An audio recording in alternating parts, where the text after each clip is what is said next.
नमस्कार, मैं निशि भाटिया और आप देख रहे हैं एएमवी नेटवर्क। और इसी वक्त की जो बड़ी खबर है हम उसकी ओर रुख कर लेते हैं कि अब चुनाव आयोग ने उन 5 राज्यों में जो विधानसभा चुनाव होने हैं उसकी तारीखों का ऐलान कर दिया। इस वक्त की बड़ी खबर सीधे चुनाव से जुड़ी हुई है, जहां पर 7 नवंबर और 17 नवंबर में मतदान होने की जो तारीखों का ऐलान कर दिया गया है।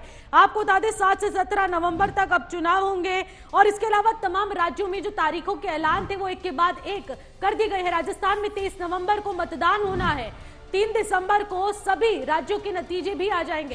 इसको लेकर ये बड़ी जानकारी हम आपको बता रहे हैं। मिजोरम में 7 नवंबर को मतदान होना है और इसके अलावा छत्तीसगढ़ में 2 चरणों में मतदान होगा।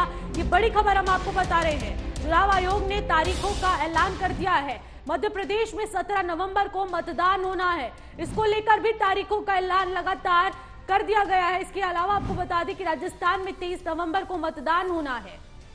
कुछ अहम जानकारी हम आपको दिखा रहे हैं 2024 विधानसभा चुनाव से जुड़ी हुई है कि अब तारीखों का ऐलान कर दिया गया है। जिन 5 राज्यों में विधानसभा चुनाव की तारीखों का ऐलान होना था वो वक्त खत्म हो चुका है। आपको बता दें चुनाव आयोग ने तारीखों का ऐलान कर दिया है और इन नतीजों का भी ऐलान कर दिया है। 3 दिसंबर को अब सारे नतीजे सामने आ जाएंगे।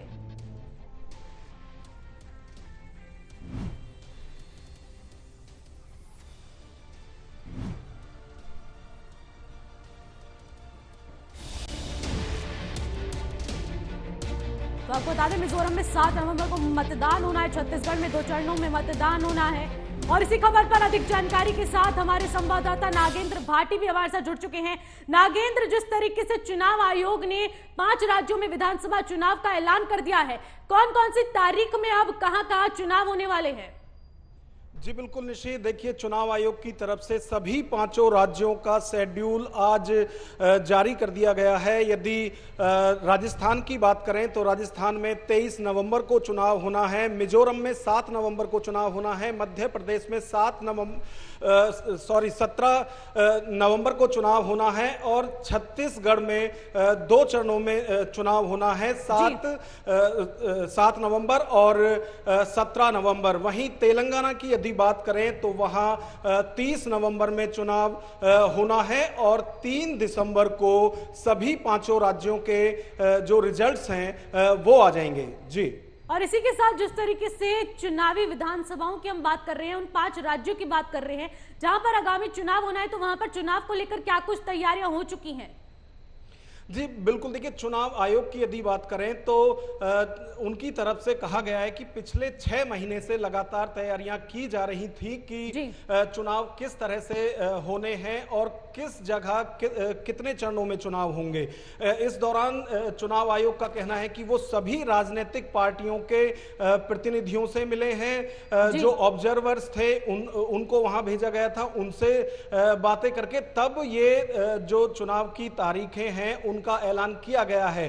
कुछ बदलाव चुनाव आयोग की तरफ से किए गए हैं जिनकी सूचना प्रेस कॉन्फ्रेंस के जरिए दी गई है।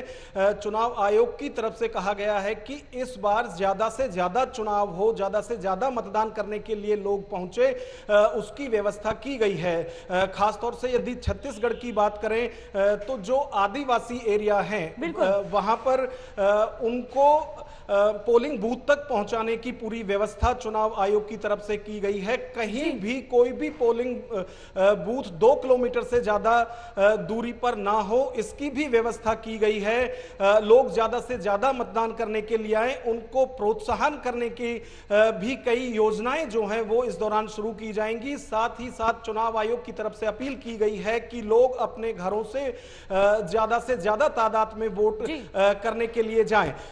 एक तस्वीर हम सबसे ज्यादा चुनाव के दौरान देखते थे कि मतदान वाले दिन लोग अपने जो बुजुर्ग हैं उनको बड़ी मुश्किलों से वोटिंग के लिए पोलिंग बूथ तक ले जाते थे। तो इस बार परिवर्तन किया गया है कि जो बुजुर्ग हैं वो घर से भी मतदान कर सकते हैं। निशी, किस तरीके से घर से मतदान करने की प्रक्रिया की जाएगी? जिस तरीके से चुनाव आयोग ने पहले भी कहा था कि अब वोटिंग के लिए हम तमाम तरीके के ऐप्स को लॉन्च करेंगे जिसके माध्यम से अब ये वोट किया जा सकता है, वो आखिरकार कौन सी चीज होगी, कौन सा ऐप होगा जिसके माध्यम से अब घर बैठे वोटिंग होगी? जी देखिए, इस पर अभी कुछ क्लियर नहीं है कि किस तरह से उनसे मतदान कराया जाएगा, लेकिन ये पहली बार ऐसा हो रहा है कि जो लोग परेशान रहते थे, खासतौर से जिनकी उम्र ज्यादा है, तो उनके लिए ये एक व्यवस्था चुनाव आयोग की तरफ से इस बार की जा रही है और बार बार चुनाव आयोग की तरफ से अपील की गई है कि ज्यादा से ज्यादा लोग वोटिंग करने के लिए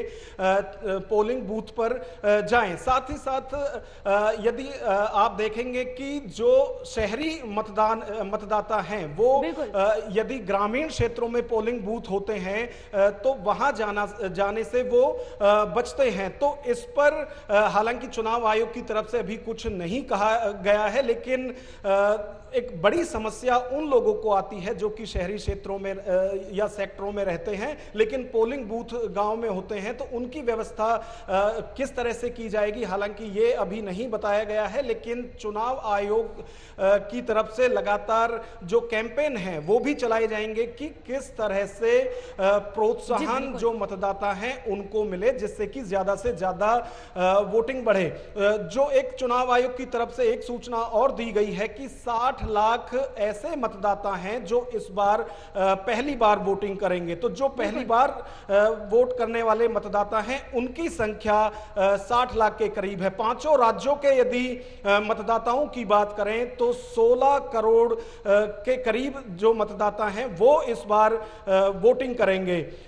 679 सीट हैं जिन पर की अलग अलग तारीखों में अलग अलग स्टेट्स पर चुनाव प्रक्रिया होनी है। 3 दिसंबर को नतीजे सबके सामने होंगे कि किस राज्य में किसकी सरकार बनती है। हालांकि अब इलेक्शन मोड पर सभी राजनीतिक पार्टियां आ गई हैं। कुछ जगह टिकट दे दिए गए हैं, कुछ जगह अभी नामों पर चर्चा की जा रही है। दिल्ली की यदि बात करें तो कांग्रेस की सीवीसी की बैठक भी इसी मुद्दे पर चल रही है। तो फिलहाल जो चुनावी बिगुल है वो इन पांचों राज्यों के अंदर बज चुका है। और इसी के साथ कहा जा रहा है छत्तीसगढ़ में 2 चरणों में चुनाव आयोजित किए जाएंगे। जी बिल्कुल, छत्तीसगढ़ इन पांचों राज्यों में छत्तीसगढ़ इकलौता ऐसा राज्य है जहां 2 चरणों में चुनाव होना है, 7 नवंबर और 17 नवंबर। तो इन 2 तारीखों पर 2 चरणों में वहां पर चुनाव होना है। छत्तीसगढ़ मात्र एक ऐसा इन पांचों राज्यों में स्टेट है जहां पर कि 2 चरणों में चुनाव होंगे, खासतौर से सिक्योरिटी को लेकर, क्योंकि नक्सल क्षेत्र से वहां पर कुछ ना कुछ इस तरह की घटनाएं चुनाव के दौरान होती हैं। तो उसको लेकर सुरक्षा को ध्यान में रखते हुए भी छत्तीसगढ़ में 2 चरणों में चुनाव करने की व्यवस्था चुनाव आयोग की तरफ से की गई है। निशी जी, और इसके अलावा कहा जा रहा है विधानसभा चुनाव को लेकर तमाम राज्यों में चुनावी बिगुल फूंक दिया गया है। इसके अलावा कांग्रेस भी लगातार समिति की बैठक कर रही है जिसमें तमाम मुद्दों पर चर्चा की जा रही है, मैनिफेस्टो को तैयार करने पर बात की जा रही है। तो हाल फिलहाल जो कांग्रेस द्वारा मीटिंग की गई थी उसके बाद चुनाव आयोग द्वारा प्रेस कॉन्फ्रेंस का आयोजन किया गया था। तो ऐसी तमाम कौन सी बातें थी? और इसके अलावा मैं पहले बात करती हूँ कांग्रेस की। कांग्रेस अपने मैनिफेस्टो को लेकर भी तमाम तरीके के मुद्दों पर चर्चा कर रही थी, तो उसके मैनिफेस्टो में अब क्या कुछ बदलाव देखने को मिल पा रहा है? जी बिल्कुल, देखिए, ना सिर्फ मैनिफेस्टो पर बल्कि जो 5 राज्य हैं वहां पर किस तरह से जो कैंडिडेट्स हैं उनको किस तरह से उतारा जाए। राजस्थान की यदि बात करें तो वहां सचिन पायलट पहले ही साफ कर चुके हैं कि जो जिताऊ उम्मीदवार होंगे इस बार उन्हीं को मौका दिया जाएगा। फिर क्योंकि इंडिया अलायंस भी बना है तो इसमें यह भी देखा जाएगा कि इनमें से कितने राज्यों में जो सहयोगी दल हैं उनकी तरफ से क्या और कितनी सीट्स जो हैं वो मांगी जा रही हैं। तो इन तमाम चीजों पर चर्चा करने के लिए सीवीसी की बैठक कांग्रेस नेताओं की चल रही है। तमाम बड़े नेता जो हैं इस वक्त मौजूद हैं और इन सब चीजों पर चर्चा की जा रही है। जो मैनिफेस्टो है उसको गारंटी के तौर पर इस बार सभी राजनीतिक पार्टियों की तरफ से कहा जा रहा है कि जो भी मैनिफेस्टो में उनकी तरफ से वादे किए जाएंगे वो उन 5 सालों में पूरे किए जाएंगे, इसकी गारंटी है। जी, और इसके अलावा चुनाव आयोग ने जब प्रेस कॉन्फ्रेंस की उसमें तारीखों का ऐलान किया गया, तो उन तारीखों के ऐलान करने के बाद कांग्रेस और भारतीय जनता पार्टी की क्या कुछ प्रतिक्रिया सामने आ पाई है? नागेंद्र। जी देखिए, क्योंकि सभी पहले से ही इलेक्शन मोड में थे, सभी राजनीतिक पार्टियों से इन पांचों राज्यों में पूरी तैयारियां कर ली गई हैं, क्योंकि पहले से ही ये पता था कि नवंबर में शुरुआत में या फिर नवंबर के लास्ट वीक में चुनाव होने हैं। तो उसको देखते हुए सभी राजनीतिक पार्टियों की तरफ से जो तैयारियां हैं वो लगातार की जा रही हैं। लेकिन क्योंकि कहीं पार्टियों में खुद में गुटबाजी है, कहीं उम्मीदवार ज्यादा हैं, जो कि एक ही सीट पर कई कई उम्मीदवार वहां अपने लिए दावा कर रहे हैं, तो बहुत सारी चीजें हैं जिनको लेकर सभी राजनीतिक पार्टियों की तरफ से तैयारियां की जा रही हैं और जल्द ही सभी पार्टियों की तरफ से उम्मीदवारों की सूची घोषित कर दी जाएंगी। निशी, और अगर चुनावों की बात करें तो इन 5 राज्यों में अहम मुद्दा कौन से होने वाला है जिस पर चुनाव अब भारतीय जनता पार्टी और कांग्रेस लड़ने वाली है? क्योंकि एक महत्वपूर्ण सवाल बन जाता है, क्योंकि जनता की उम्मीदें अब सरकार से जुड़ी हुई है और अब जनता भी उन मुद्दों के बलबूते पर ही वोट डालेगी। तो इसको लेकर सबसे मुख्य मुद्दा अब इस बार कौन सा होने वाला है?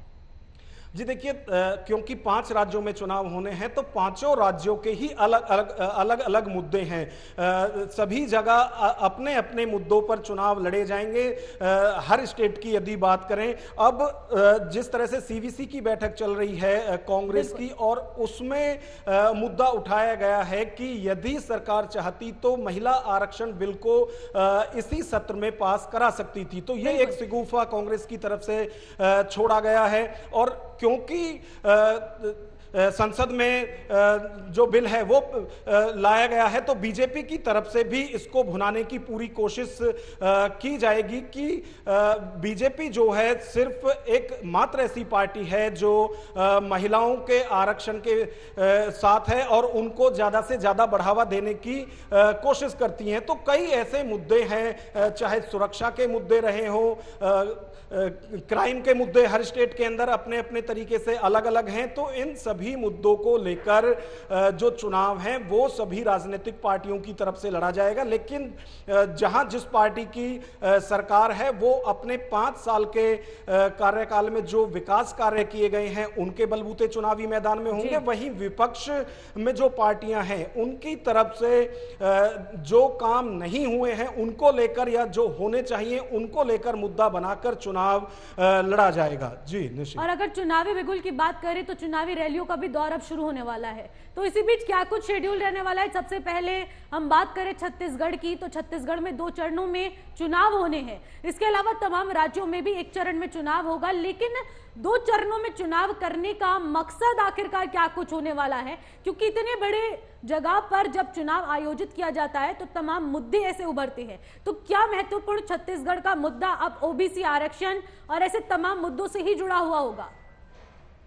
जी देखिए, छत्तीसगढ़ में क्योंकि नक्सल प्रभावित क्षेत्र भी इसमें आते हैं, जहां पर कि कई विधानसभा उस क्षेत्र के अंदर आती हैं, तो उसको लेकर 2 चरणों में वहां चुनाव कराए जा रहे हैं। सुरक्षा एक सबसे बड़ा मुद्दा है। जहां दूसरी तरफ आपने कहा कि जो रैलियां हैं वो किस तरह से की जाएंगी, तो सभी राजनीतिक पार्टियों की तरफ से जो भी उनके बड़े नेता हैं कमेटी में जो हैं उनको, क्योंकि अभी तैयार हुई नहीं है किसी भी राजनीतिक पार्टी की, तो जो स्टार प्रचारक होंगे उनकी एक लिस्ट बनाई जाएगी और कहां कौन ज्यादा प्रभावित कर सकता है उसी जगह ज्यादा जो रैली हैं वो की जाएंगी। लेकिन क्योंकि यदि बीजेपी की बात करें तो सबसे बड़ा जो चेहरा है बीजेपी का उनके पास प्रधानमंत्री नरेंद्र मोदी का है, तो हर राज्य की तरफ से डिमांड की जाएगी कि नरेंद्र मोदी की ज्यादा से ज्यादा जो रैलियां हैं या फिर रोड शो हैं वो ज्यादा से ज्यादा हर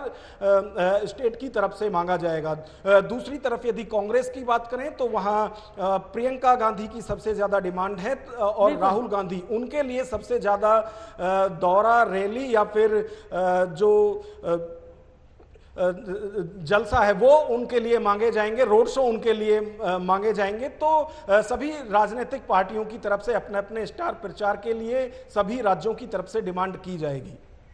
कुल कितने जिसे कहेंगे पोलिंग बूथों का आयोजन किया जा रहा है चुनाव आयोग द्वारा, क्या कुछ जानकारी प्राप्त हुई है हाल फिलहाल?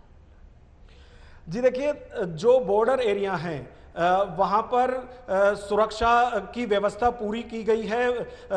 कोई अप्रिय घटना उसमें ना हो, उसके लिए व्यवस्था चुनाव आयोग की तरफ से की गई है। साथ ही साथ जो नक्सल क्षेत्र हैं वहां पर व्यवस्था की गई है और क्योंकि इस वक्त ज्यादा जो सुरक्षा बल हैं उनकी डिमांड रहेगी, तो उसके मद्देनजर भी अलग अलग स्टेट्स में जो भी चुनाव की तारीखें हैं उनके आधार पर सुरक्षा बल वहां पर भेजे जाएंगे। तो सबसे बड़ा जो मुद्दा है वो सुरक्षा का है। दूसरी तरफ चुनाव आयोग की तरफ से कहा गया है कि जो भी उम्मीदवार होगा उसे और उसकी पार्टी को उसके क्रिमिनल रिकॉर्ड के बारे में जानकारी देनी होगी, क्योंकि जनता को यह जानने का अधिकार है कि जो उनका। बिल्कुल नागेंद्र, ये एक बहुत ही महत्वपूर्ण विषय आपने बताया। बहुत बहुत शुक्रिया नागेंद्र तमाम जानकारी के लिए। इस खबर पर अपनी नजर बनाए रखेगा। फिलहाल इस बुलेटिन में बस इतना ही। देश और दुनिया की तमाम बड़ी खबरों के लिए देखते रहेगा एएमवी नेटवर्क।